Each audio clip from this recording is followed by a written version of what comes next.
So I'm gonna tell you the very first time that I ever did drugs. Well, the very first time I got high.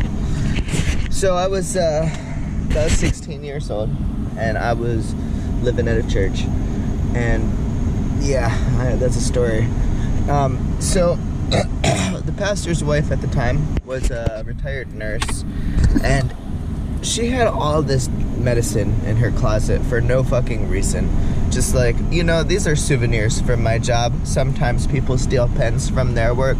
I'm stealing cough medicine. And like, she had bottles of shit that I had never even heard of. Granted, I was 16, so I didn't know a lot about medicine. But, you know, fuck it, she's a nurse. And I had a really bad cough.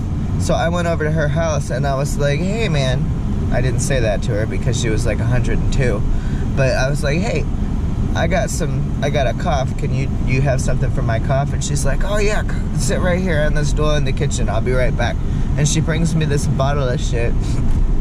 And it's about like that full, you know, just a little bit at the bottom.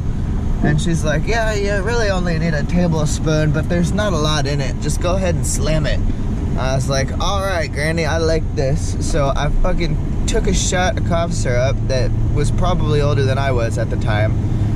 And the next few minutes, I was just sitting there rocking back and forth on the stool in the kitchen.